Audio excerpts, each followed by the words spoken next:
ಕಾಂಗ್ರೆಸ್ನ ಕೊನೆಯ ಸಿಎಂ. ಕುಮಾರಸ್ವಾಮಿ ಅವರು ಮಾತಿನ ಮಲ್ಲರು ಅಂತ ನಿಮ್ಗೆಲ್ಲ ಗೊತ್ತಿದೆ. ಅವರು ಬರೀ ಮಾತಿನಲ್ಲೇ ಎಲ್ಲರಿಗೂ ಹೊಟ್ಟೆ ತುಂಬಿಸ್ತಾರೆ. ಅವ್ರು ಯಾವತ್ತೂ ಕೂಡ ಫೀಲ್ಡ್ ನಿಂತು ರಾಜಕಾರಣ ಮಾಡಬೇಕಂತ ಎಲ್ಲ ಅಷ್ಟೇ ವಿಷಯ. ಅವ್ರ ಮಾತುಗಳು ಯಾವತ್ತೂ ಕೂಡ ನಿಜ ಆಗಿಲ್ಲ. ಇದುವರೆಗೂ ಯಾವ್ದು ನಿಜ ಆಗಿದೆ?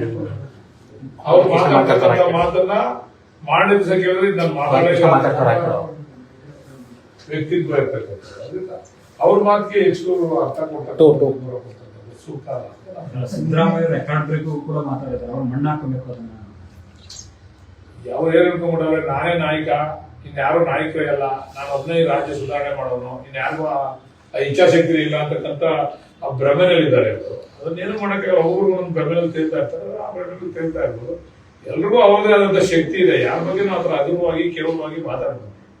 ಸಿದ್ದರಾಮಯ್ಯನವರು ಆಡಳಿತದ ಬಗ್ಗೆ, ಸಿದ್ದರಾಮಯ್ಯನವ್ರನ್ನ 2ನೇ ಸರಿ ಮುಖ್ಯಮಂತ್ರಿ ಆಯ್ತಾರೆ ಸಿದ್ದರಾಮಯ್ಯನವರು ಅಂತಂದ್ರೆ ಅವ್ರ ಆಡಳಿತ ಮೆಚ್ಚದನೆ ಜನ ಓಟ್ ಕೊಟ್ಟಿರ್ತಕ್ಕಂಥದ್ದು, ಮತ್ತೆ ಅವರ ಕಾರ್ಯವೈಖರಿ ಓಟ್ ಕೊಟ್ಟಿರ್ತಕ್ಕಂಥದ್ದು. ಅದು ಕುಮಾರಸ್ವಾಮಿ ಅವರಿಗೆ, ಕುಮಾರಣ್ಣ ಅವ್ರಿಗೆ ಇರ್ತಿಲ್ಲ ಅಂತಂದ್ರೆ ಅದಕ್ಕೆ ನಾವೇ ಮಾಡ್ತೀವಿ ಸರ್.